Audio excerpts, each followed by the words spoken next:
Yeah, we here. We're in the building. Mi gente, my people. Boardwalk Global Media is in the house, and we're doing it for sure.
All right, y'all, check it out. It is Mi Gente, My People, and we're running a little late. I'm sharing to the group. So all you guys that are in Mi Gente, My People, and Mi Gente, My Voices, we are live, and it's happening right now. Sorry for the delay. We had some stuff. We had to do some special stuff, and sometimes you got to do special stuff. Today, here's the weather, y'all. 76 degrees, partly sunny in New York City. Big shout to everybody that was on the Springbrook this morning and this afternoon when I was coming down. Traffic was looking good. Bronx River Parkway was a little bit jammed up, and the Brooklyn Expressway was just absolutely clear for the first time. This is Mi Gente, My People, and I'm here and I'm hanging out with CC Claudia Perez. But today we're going to do something a little different. I'm going to put CC Claudia Perez in my seat, and I'm going to hang out with her for a little while. Yeah, she's got to do this now. We got to put her where she belongs. She belongs in the captain's seat. So I'm going to show you a couple of things, and then you go rock and roll. I'm going to cut the mic so yeah, it's going to happen. Hold on. But wait. I might want to throw this beat on all the time, because you know what? It's 9/11, man. I'm feeling kind of some ways here. So I don't know what y'all going to get today, but y'all going to get me. Word up. The real CC Perez. They always get the real. They always get the real, but they're going to get me today. I don't know what mood I'm in. I'm just feeling the vibes today. I'm loving it. I'm loving it. I'm seeing you pushing dials down. So which one is my microphone? That one.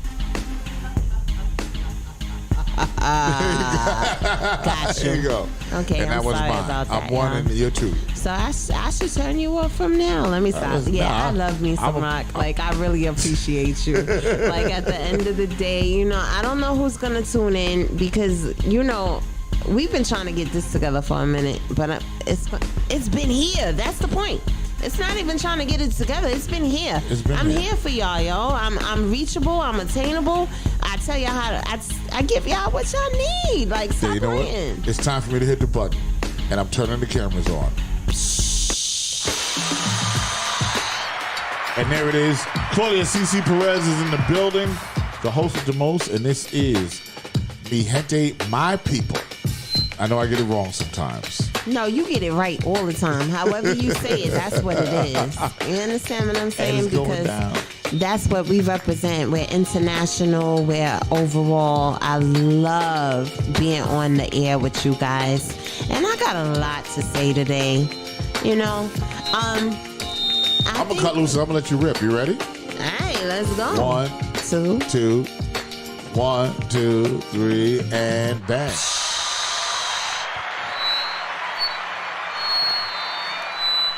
Oh, that's probably everybody else.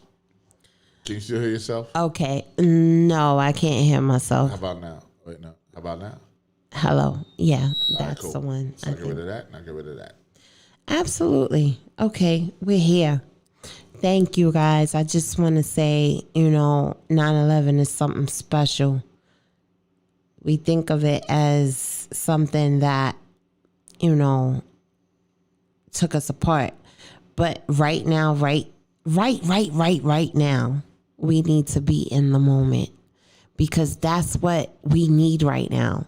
Remember how when you saw New York City and everybody came together, everybody was on one accord, everybody put their differences to the side, everybody just supported each other. That's what we need right now. That's why I'm so happy we're here for remembrance. That's what I want to say, remembrance. Because it's, instead of the 300, it was the 3,000. It was the 3,000. It was 19 terrorists.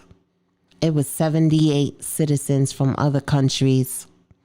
It was 343 firemen and paramedics. It was 23 NYPD officers. It was 37 Port Authority officers and paramedics. It was 64 on the American airline flight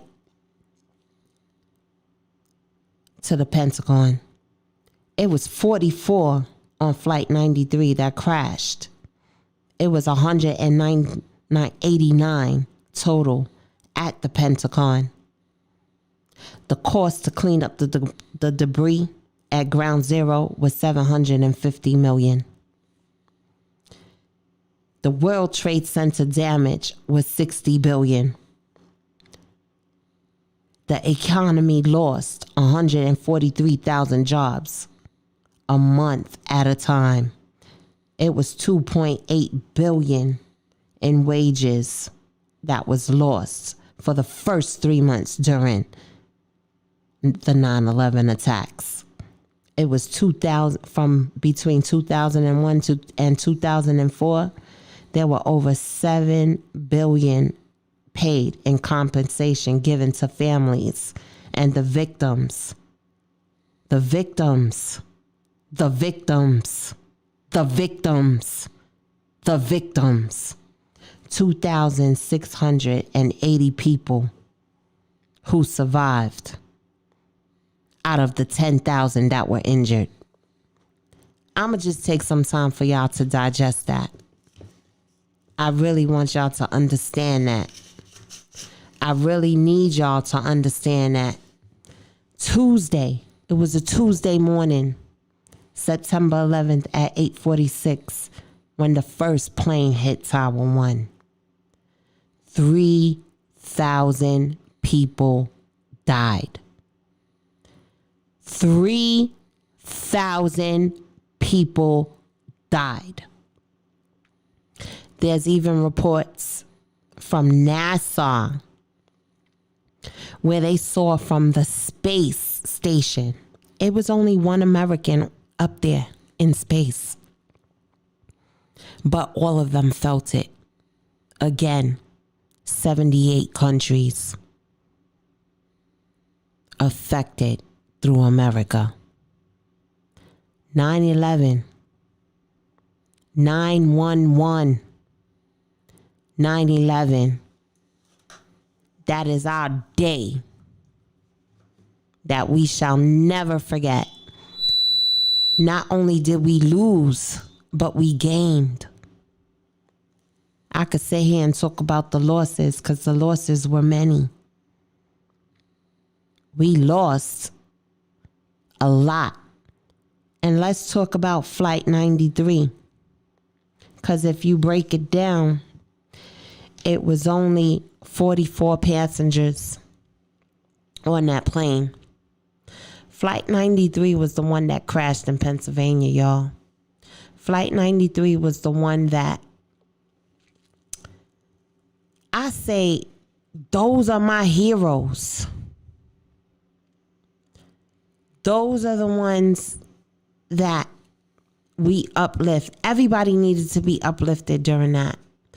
But you got to remember, out of 4 planes on 9/11, it took a plane crew where a woman, one of the passengers who was of the flight crew on the flight that went down, homegirl was boiling water. She snuck away. She was boiling water at the bottom of the plane. Because once they found out that it had hit the 2 towers, they decided to take a stance. Flight 93 is something that we should look forward to, we should look up to, and we should always remember. Out of that day, what was so significant about that is that 44 people out of the 3,000 chose their destiny. And I'm going to keep saying that. The 44 that was on that flight, you guys are my heroes. Because when you knew that the first tower and the second tower and the Pentagon had been hit, you guys knew that you were the fourth target. Now, we don't know where you were going to be pushed to go to, whether it was the White House, whether it was the bunker where the president, because remember at that time in 2001, everybody, I need y'all to understand, 9/11 is something that affected New York. And if I didn't address this here today, I wouldn't be a New Yorker, because we all know what happened during that day. We all were affected, whether you were there or not. You were affected. Remember, it was over 3,000 people that died. But I keep in my heart and in my mind about that Flight 93, because when you apply it to this flight tonight, y'all, and you got to understand, like, we're out here, we're soldiers on the line. But it took those 44 people on that flight, and you got to understand that flight was supposed to be 186 or 84 people. It was a Boeing plane that was up there, and it was supposed to take those people. And the terrorists, the 19 that I remember, the 19 terrorists that took over those 4 planes on that specific flight, one of them didn't make it. It was supposed to be 5 terrorists on that plane, and I'm gonna use the word terrorists because you gotta understand that's what they instilled in us. We would never believe that we would be attacked on our own land. We would never believe that we would be attacked at all. We as Americans take for granted our liberties. We as Americans take for granted what we have. But this was a reminder that we have to hold it dear and near to us. And one of the things that President Bush said is that we will not be torn apart. You might destroy our buildings, and I'm not saying verbatim, but this is what I got from what President-elect Bush at that time said. Y'all could break our buildings, but y'all will never break us. Why did we allow COVID to do that? Why did we allow COVID to come in between us when we showed the world out of 9/11 that we were better and we will build back stronger, and we are survivors, and we persevere through anything as a people, as a whole. We really need to remember what 9/11 was to us. And I'm going to keep bringing back to that 44 on that plane, because you know what? Only they know where they were going. And they decided to, even though they were going to die, because that's what was going to happen, and they knew it. Even though they were going to die, they were going to die fighting. How many of you out there would have took that stance? Out of the 3,000 people, those 44 took that stance. And you got to remember that. You got to hold on to that. Those are my heroes. Because if you look at it, they took a stance. They knew that they were dying. And they decided that those terrorists were not going to make their destination. Those terrorists, they put everyone before themselves. They knew that they were going to die. And they chose to make sure that even if they died, that nobody else would be hurt. that they hit the Twin Towers, they had hit the Pentagon, and they took it upon themselves to make the last stand. You know how you look at the X-Men, the last stand? That's who they are. They are our heroes. So we need to think about that, y'all. As we go through today, we need to understand that that right there is America. We stand for injustices and we fight against them. Why cannot we connect to fight against this virus? Why cannot we take a stand to push this virus back? We have let something so simple come in between us. We lack common sense. We lack common dignity. We lack a lot. And we need to remember back on 9/11. Because I could quote back to you the things that have happened since 9/11. Because like I said before, we had 3,000 people die. But I will tell you, it's a lot of ways that America was changed. Because the war on terror began when America invaded Afghanistan. And they invaded Afghanistan less than a month after those attacks. And that brought in the war of Operation Enduring Freedom, which started on October 7th of 2001, which then should have ended. It should have ended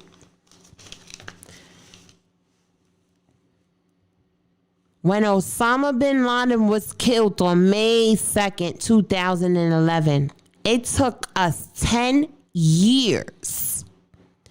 10 years to catch the person who was responsible. And that was under the Obama administration, y'all. And I'm not just here to say, like, you know, different presidential administrations and stuff like that. But at the end of the day, we need to understand what's going on here, y'all. We need to go back to that. What do you think those people were thinking? What were you think those people were thinking on that plane when they decided that they were going to save Americans? What do you think? Because let me tell you something. The last person to be pulled out of Tower 1 27 hours after it collapsed was Janelle Guzman McMillan, a 30-year-old who is now 50 because she's now 20 years later. And she was working in Tower 1 after she only had been in New York 2 years after arriving from Trinidad. She worked on the 64th floor, y'all, of Tower 1. She was an office temp for the Port Authority of New York and the New Jersey Port Authority. So, what I'm telling you is she was the last person to be pulled out alive from that rubble. We have, and I'm going to get back to the front of the show when I was talking about the cost. I want to talk about 9/11 a little bit. Mm-hmm. You mind if I chime in? Please do. Oh, yeah. I'm going to tell you what I remember about 9/11. And you guys in the chat room, you can kind of chime in. But, you know, and what you saw during 9/11, right?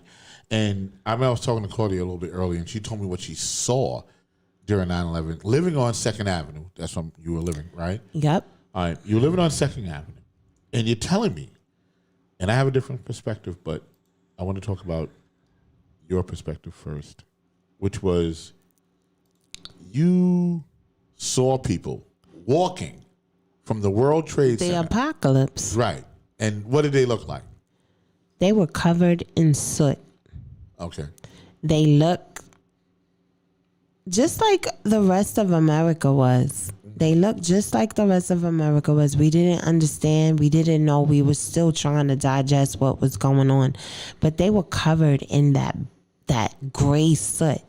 You know, that stuff that fell with the buildings, the cloud of smoke that landed upon them. And how many people do you think you saw? Was it like a parade of people? It was a parade of the streets. Like, when you saw those bridges and the way it was, that was the same way that people were hitting the avenues of Manhattan. And it took them because they didn't start reaching Harlem. Uh-huh. And I'm at the very tip of where Harlem begins. Right. They didn't hit 96th Street and 2nd Avenue, 3rd Avenue, 1st Avenue, Lexington Avenue, 5th Avenue. They didn't hit those streets until 3:30 p.m. That means they were walking from downtown. At that point in time, I must say, when they passed the stores, that's when water started being given out. They were giving out the little Chinese slippers because you had the women in the heels. But even still, we are all affected by that. Like, I'm still remembering that day. My daughter was barely 2 years old. You know, my son was 3 at the time. And she woke up to like a night terror, and I didn't understand what was going on with her in that instance. Right. And it was like, you just felt it. It was like a physical feeling that you felt. Do you remember what it smelled like?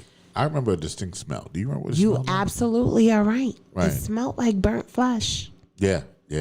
And it's a shame because you know what? You know what it smelled like? And I'm going to be honest with you.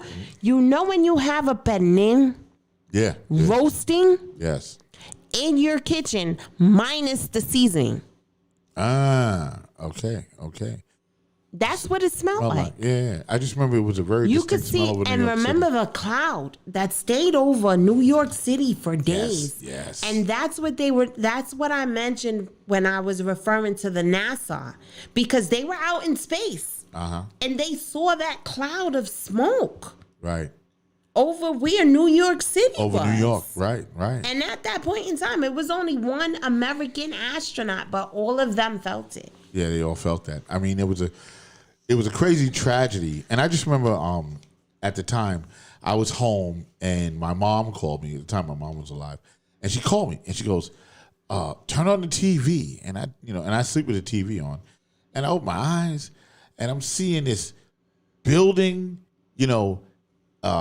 with smoke coming out of it. I'm looking at the World Trade with smoke coming out of it. Mm-hmm. And I'm thinking, this is a movie. I'm like, what movie my mother got me watching? You know what I'm saying? Because you there's no way in your mind that you think that's happening. And then they said, well, there was an airplane that hit the World Trade. Now, what I distinctly remember was this. I remember, and this was one of the most profound moments ever for me, is I remember seeing the people jumping out of the windows. Listen. I remember that. It brings, I'm be honest with you. When I first seen it, like I said, my daughter was screaming. Finally, I calmed her down, gave her a bottle, and I turned on the news. And my first thing was, who's playing this sick joke? Like, this is really sick. Right. Like, why are they even doing that? Right. And then you see the second plane. Right. And that's when it hit. That it was real. Like, oh my God, this is really happening. Yeah. Like, what is going to happen to us? What are we going to do? But Sammy says in the chat room, says, I saw the second tower go down from 5th Avenue and 67th Street. I was on a scaffold. Very scary feeling. So absolutely. If you don't know Sammy's a window cleaner. So he was... Ask about those people all the Thank you, Sammy. Yeah, he was cleaning windows. And he was able to, he had a point of view or a point of, a vantage point that he was above the buildings. So he was able to see it very clearly. Listen, a lot of people saw other people jumping. Yeah. Like, I have friends that, listen, I lost people during 9/11. That's why I'm like, it really affects me. Today is like a weird old day. I'm not even going to lie. But shout out to Howie. Let me just, I really remember Howie. Howie, let me explain who Howie was, right? Let me say one thing. My friend Ralph Matos, he went down to 9/11, right, Ralph? And he went to the towers, and he actually helped pull people out, actually, after the fact. Big shout out to Ralph Matos. Mm-hmm. Oh, he wants to call in. Let him call in. I mean, because, I remember Howie. Howie used to work with me in Pitney Bowes, and I don't know if you guys know what Pitney Bowes is. Pitney Bowes was my first job. So basically, they're a mail company where you do like distribution of mail and different things. And I was 16 at the time, guys, and I used to work at Pitney Bowes, and at that time I was going to Catherine Gibbs. That was one of those schools out there. I'm just gonna go to the bathroom real quick. Right, Ralph, are you on the line? Say that. Yeah, hold on. All right, hold on. Hey, Ralph, how are you? How you doing? How's everything? Yeah. Sorry about that. Listen, no sorries. This is your day because you experienced it too. So I just want you to speak to the people. Let them know what you experienced. What do you remember? I was a volunteer there. I was down there the next day after the buildings went down. I'll never forget when I woke up that morning and the first plane hit. At first it was in the distance and it saw smoke and a crater, and I thought it was a project from far away. Next thing you know, all of a sudden, so what happened was that I had went and I saw that, and when it got closer, oh my God, there's a big accident at the World Trade Center. When the second plane hit, I was like, no, this is a planned attack. When the second plane hit, it was a planned attack. A friend of mine who worked for U.S. Customs, she was on her way to work down there when she was right there when it hit. Mm-hmm. Now, what happened was I went there the next day, and this is how the whole operation went. First of all, you had to go through the convention center to get down there to go help. Absolutely. So at first they didn't want to let me in, but then this rescue unit from Pennsylvania said, "You want to go help?" Says, "Come on, he's with us." So I went down there with him. There was only one way in and one way out to get down there, and the buses were transporting rescue workers. When I got out of that bus, it looked like the end of the world. I never seen so many papers and things strewn. Let me say, there was pictures of families that were on their desks on the floor. I mean, office papers, everything. It looked like paper mache out there. And when I turned the corner, Hillary Clinton was there. I remember when I turned around, she was there, and she was telling people, please watch where you step, okay? And the thing is that when you went over there, I mean, everything was gone. I have pictures of that. I mean, it was just the most. I went through craters with firefighters to look for bodies. One sister, she was Port Authority, a construction worker. She found a Port Authority officer pinned. He was just about to reach his car, and he got pinned down on the bottom. He was another brother. He was a police officer, and he was pinned down by the concrete of the parking lot. It caught him right before he got to his cruiser. You know, and she came up crying, but then it was when we went under there, we saw him. I believe that's what also happened to Guzman, because she walked from the 64th floor and she had stopped. And her story's out there. Y'all can go and look on it. But she also stopped on the 13th floor to take her high heels off because she was tired. Her feet were hurting her from walking down. And then by the time she got to the fourth floor or one of the lower floors, that's when the building collapsed. Yeah, it was already too late. Yeah. But she actually was one of the last ones that I read when I was doing research, that actually one of the live people that they found 27 hours after the building had collapsed. Well, listen, when we went to some of those buildings, I crawled in from a crater. I have the picture of me next to the crater. I crawled in to get into the lower level where Dwayne Beach was down there. Remember at Walt Disney? Dwayne Beach and all that? Yes. We went in there. We went into a cell. We busted the door in the cell. We found a group of people huddled together, burned to death. They were done. People were throwing up, and we called the ambulance down to come get them. And then the morgues. And mind you, the film industry, Lightning Film Industry, sent their honey wagons in. They had to use their stake beds. The guy named Tom, he was the manager at the time at Lightning Productions. He used the stake beds to drag the cars out of the Midtown tunnel, the Battery Tunnel, so the rescuers could get in. I mean, and then the morgue, how you found the morgue, wherever you saw a red line painted along a wall, it led to the morgue where you brought the parts of bodies of the people that you found. Wow. And it was for 5 days straight. I was no sleep. And let me tell you something. I hate when they fight about like making these monuments and all that. Let me tell you something. It wasn't just firefighters. It wasn't just police. I personally seen kids climbing those molten hills, bringing food to rescuers. Okay, I seen doctors down there. I seen regular people just getting in there to help. And it was like I said, anywhere you walk, it was like the end of the world. It stretched from like near Fulton Street down at the other end, almost going to the South Street Seaport, and there was papers everywhere. It was the most unbelievable thing you could ever imagine in your life. So my question is to you is, since that day, and believe me, I know it's traumatic. You know, even to say that you have pictures, I'm like, you know, how do you feel about looking at those pictures? How do you feel we have progressed since that moment? Like, how did that really affect you, and how have you moved on from that? Or have you moved on? Well, you know, it's like, you know, you feel bad, and it's sad that, you know, what happened, you know, and you think about it every year it comes, you know what I'm saying? And you think, you know, wow, you relive every moment of it. You know what I mean? It's just, but you don't let it get to you. Just gotta keep strong, keep moving on, and just pray each year for the people who are not here with us anymore. And, you know, and like I said, feel bad for those families that went through that, you know? Absolutely. And I just want to thank you, though, you know, for coming out here and you know, it was a lot. In the chat room, we have Julie Reisman, and she says, horrific Hey, day. Rock, give me a second. I have to take care of something. I'll call you back. Yeah, okay, cool. All right, so big shout out to Julie. She wrote in the chat room. She said, it's a big thing. New follower, Gilbert Rivera. What's up, Gilly? What's going on? Gilly's down in Florida. Hey, Gilly.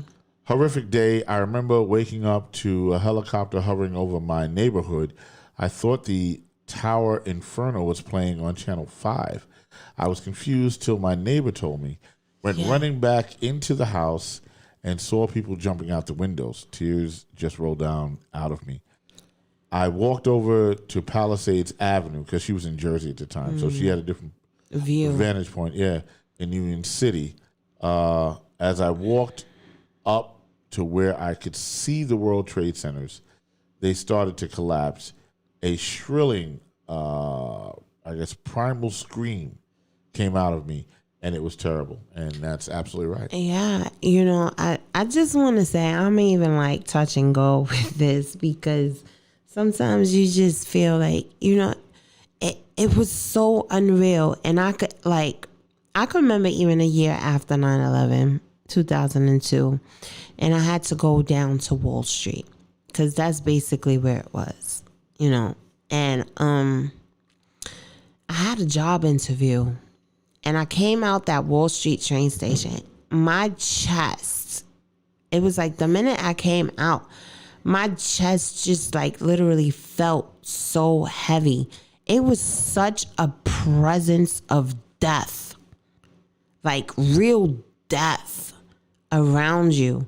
I mean, I couldn't even explain it. Like, I had to take, literally, I was late to that job interview. Not to say I didn't get it much, let's say, but I was late to that interview because as soon as I came out that train station and I started feeling that pressure, it was like an emotion of tears, and I couldn't understand where it came from, what happened. And then I was like, oh my God, this was basically where everyone had died. 3,000, I'm going to just say 3,000 because we say 300 and I love the movie, but 3,000. And I'm going to keep bringing it back to those people on that flight who chose death, but made sure that no other Americans would be harmed. Like, we could talk about many things about that day, and I appreciate everyone because we had people who came out all the way from, like you said, Florida. We had people from all across the United States And I think we need to remember that, you guys. Even through the times we're going through right now, we got to put our differences to the side and come together. Because if you think about what has happened out of that, remember, Homeland Security was created because of 9/11. And that has done the biggest injustice to us as a people. Remember, it went from a few, maybe 100 people on the no-fly list zone to thousands. Remember when Adama Ba, who was here, she was affected by 9/11. It set a precedence in America. A lot of things were changed. The immigration laws were changed behind this. And again, it took them only 10 years, and it took us even longer to pull out of there. And we at the end of it all, we have experienced nothing but loss. I'll say this. Because, I think what we don't realize, because we were here, that America has been at war since 9/11, right? And so we were in a 20-year war, you know. And I know that us being here in the United States, we didn't feel like that, right? We didn't feel that because it wasn't. We had that luxury. We had the luxury of not feeling that. But in all the reality, we were, unless you were a family member of a veteran or something, but we were at war. We have been at war for 21 years. And I know, the Republicans and, different politicians were complaining that Joe Biden is pulling out, which had actually started with Donald Trump actually wanting to pull out. I'm just going to give props to props. We should have been out of there a long time ago. But for real. At this stage in the game, I think the country had to say, when is enough, right? We're first of all, we caught the culprit.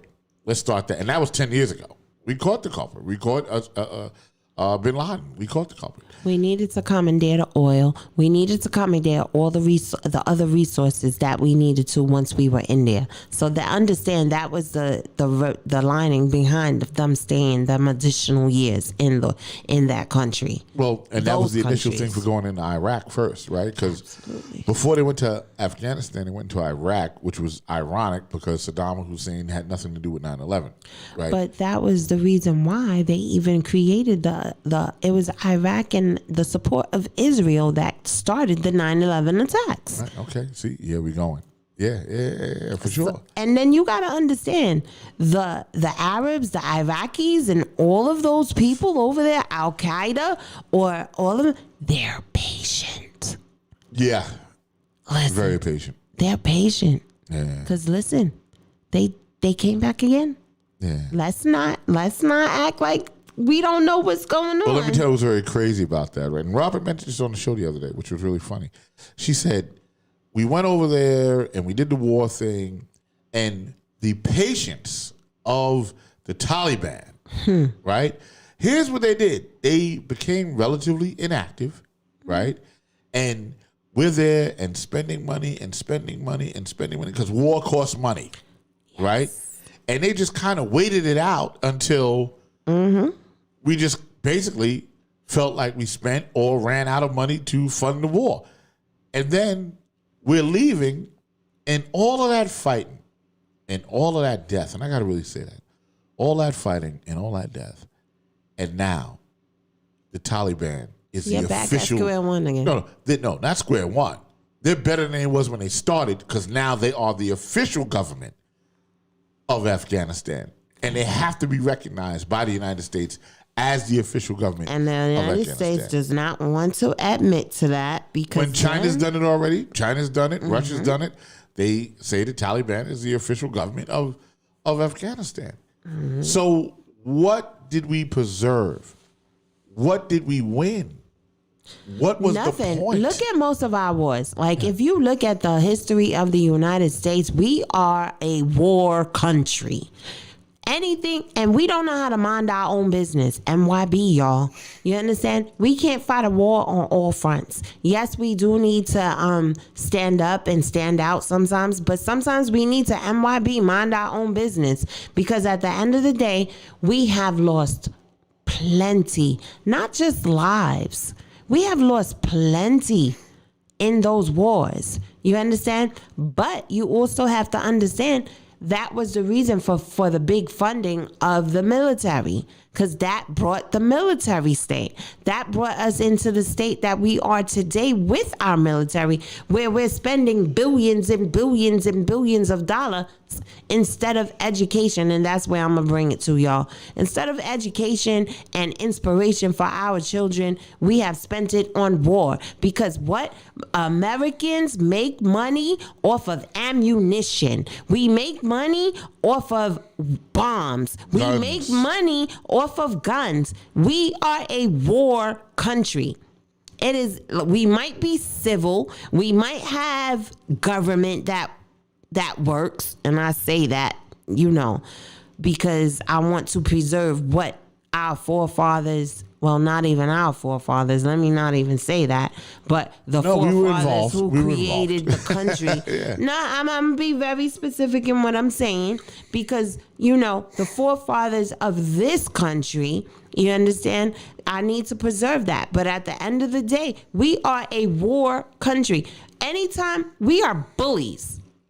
We are bullies. And I want to make a statement, because you're right. Because it brings up a very interesting point, right? The United States is against nuclear weapons and, nuclear war, right? But and we're always jumping on people, right? Oh, they have the bomb, they have the bomb, they have the bomb. We have to jump on that country. But the harsh reality of it is this. We're the only country that actually used a nuclear bomb. An atomic bomb. We're the only country that used it. We used it on Japan twice. Hiroshima. Right? Hiroshima. So we're the only country, really. Russia has never detonated an atomic bomb. It's never happened. China has never detonated an atomic bomb. We are always the aggressors. We're the only country that has actually done that in the history of the world. So you know why? Because we used to have the most advanced technology when it came to those atomic bombs and all of that. When China and Germany finally came up upon it, we couldn't flex our muscle anymore. Understand that. But again, the people who are against us have waited. They are patient. Yeah, they waited because you understand what I'm saying? America is still young. We are still young as a country, and we're learning. You understand? We have grown out of our teenage stage, because if you look at the Europeans, they have been here longer than us. So America is still trying to figure out its identity.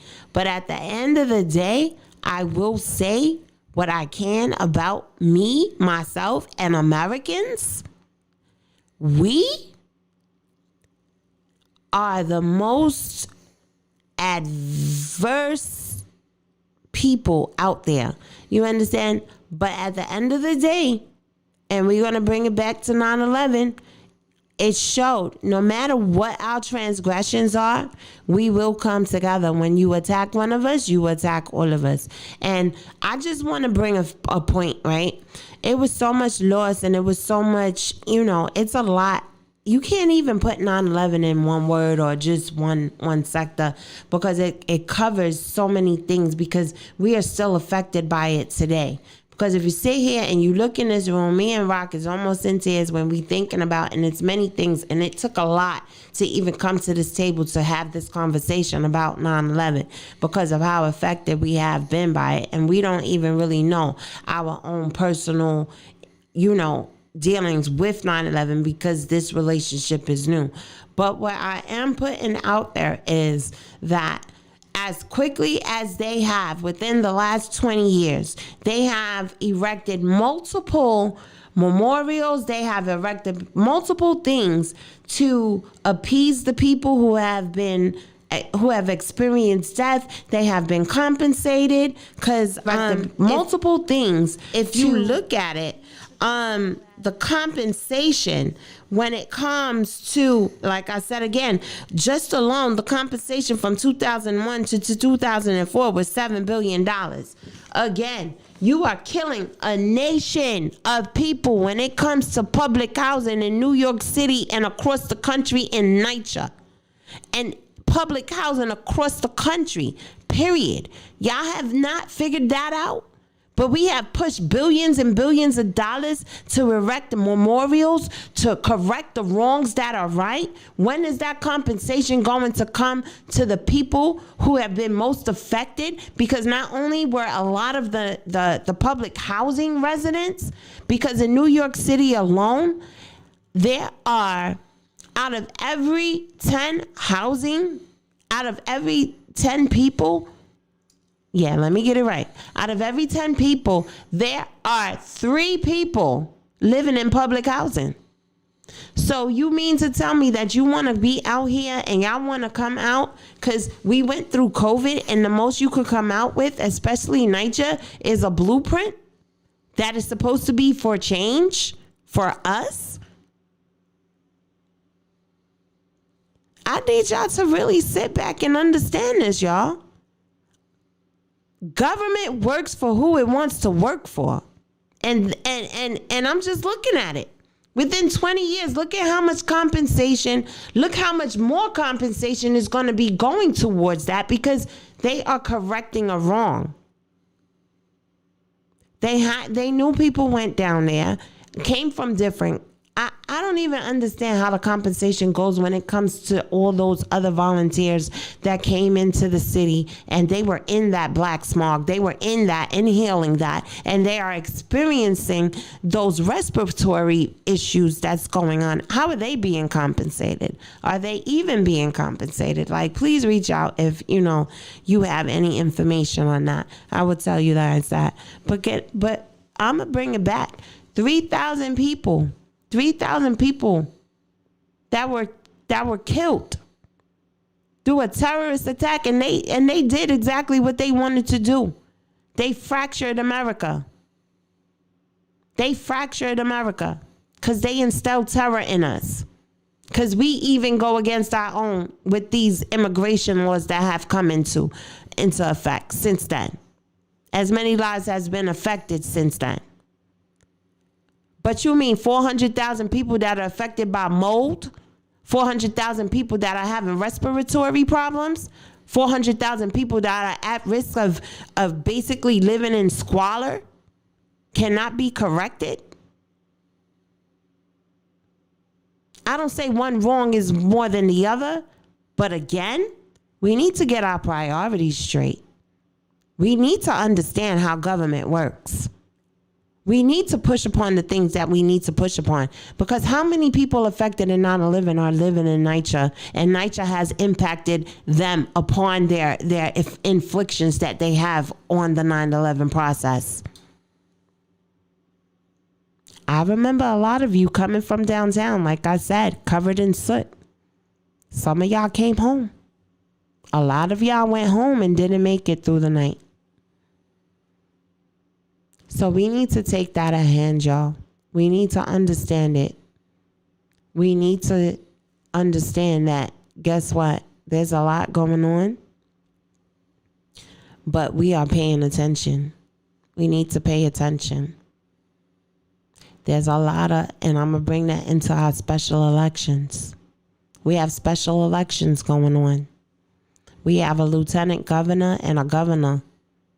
We have a lieutenant governor who just had a Senate position. We are losing 2 senatorial seats. There is due for the redistricting within our systems. There is a special election coming up, y'all. Your county committee members need to be aware of it. There is a special election, y'all, coming up to see who will take the seat of Senator Brian Benjamin, who is now our assistant governor, lieutenant governor. Correct me. I'm so proud of him because he's from Harlem. I'm from Harlem. So yeah, I remember Mr. Benjamin was one of the first people to give me one of my give me an award just for the community service that I was doing, So shout out to him. But at the end of the day, we need to understand how government works for us, and we need to push it to work harder. Because the same way we came up with solutions within 20 years for this catastrophe that happened to us, and we were together with that, it's the same way we need to conquer over public housing.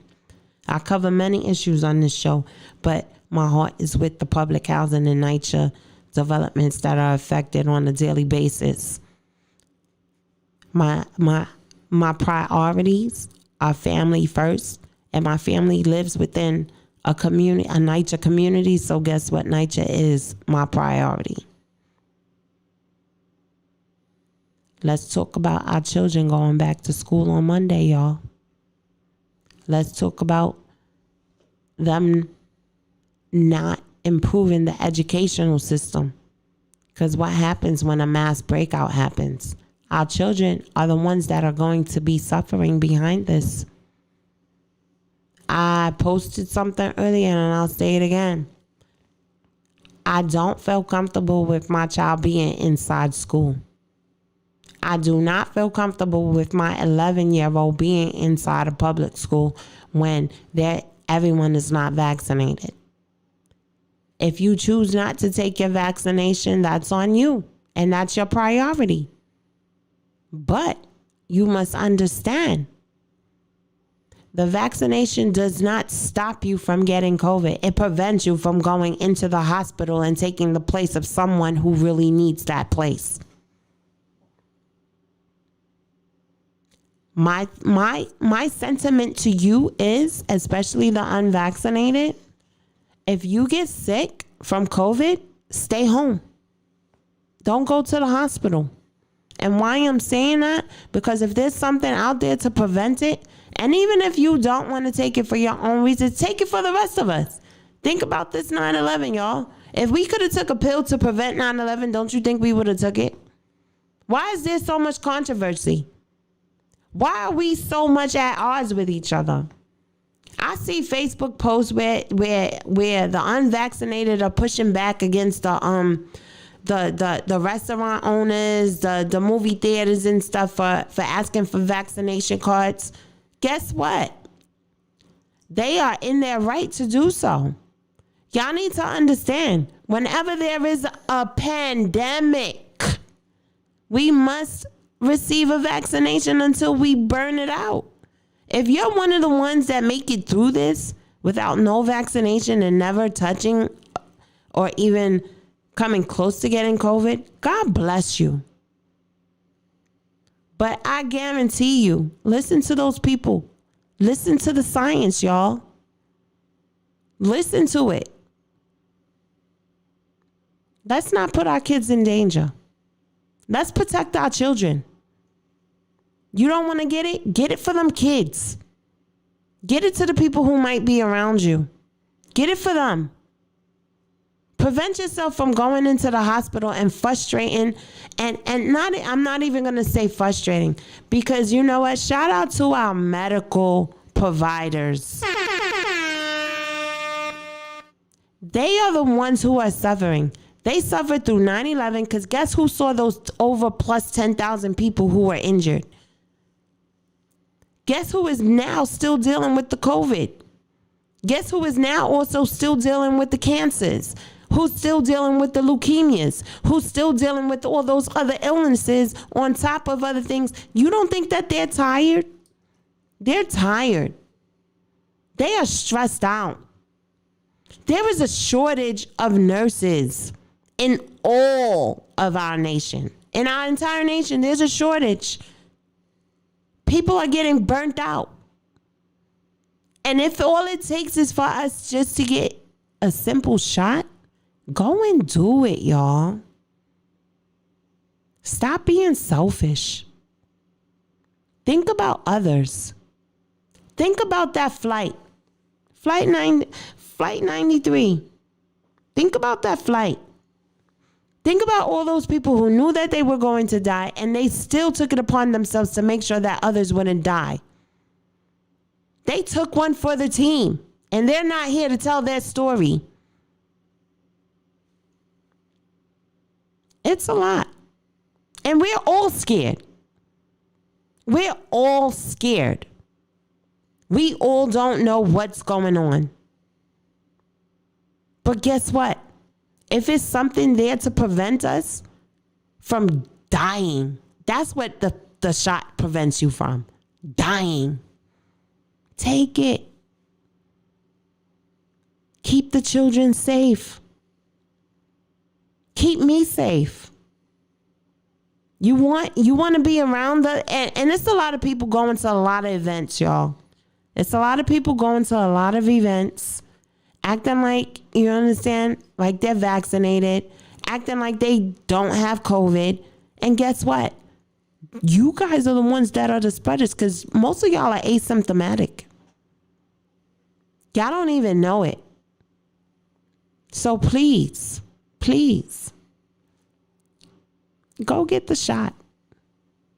My 11-year-old, she's 11. She's on the cusp. She's waiting her year. She wants a vaccine. Stop my baby from being in school with in a cubicle. That's not functional. Y'all remember how school was. Y'all remember how y'all did it when y'all were younger. Don't take that luxury away from our kids. They're losing enough as it is.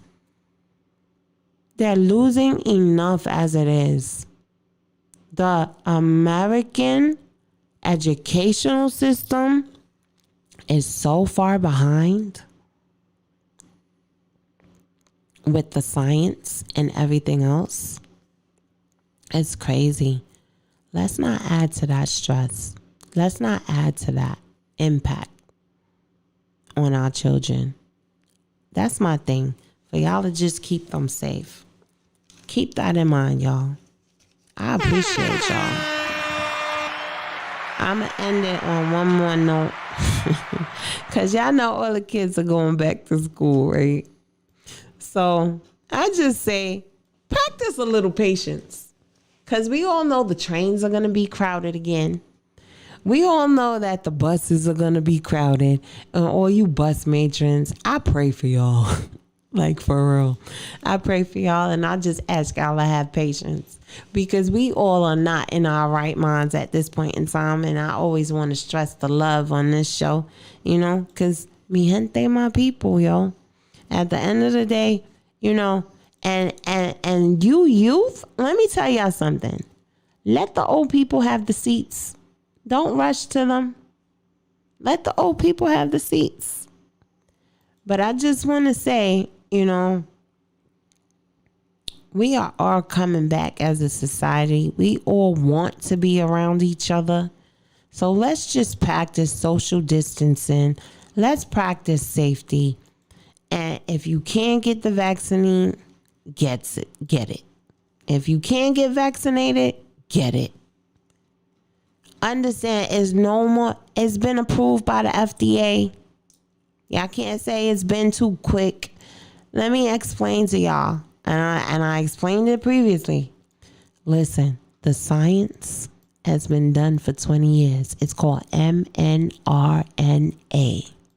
mRNA. That's what it's called. That's the way DNA talks to each other. And that's what they're elevating inside of you when they develop that. This is also bringing about, y'all don't even understand what this vaccine has brought about because people aren't talking about it. Pretty soon, y'all, and I'm telling you this, and remember you heard it here first on Mi Gente, My People. The cure for cancer is here. The cure for those incurable diseases are happening. With the mRNA, with the cloning, they could regenerate anything. So at the end of the day, we need to pay attention to the science. Science doesn't lie to you. That's facts. Math doesn't lie to you. That's facts. Because it's just adding.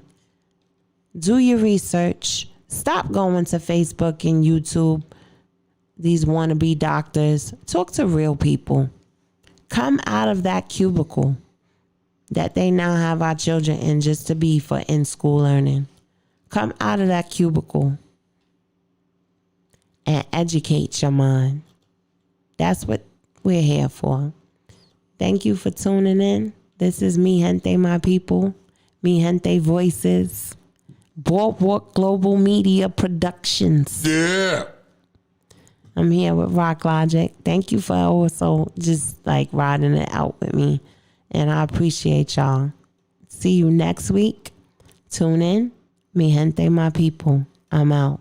Love you guys.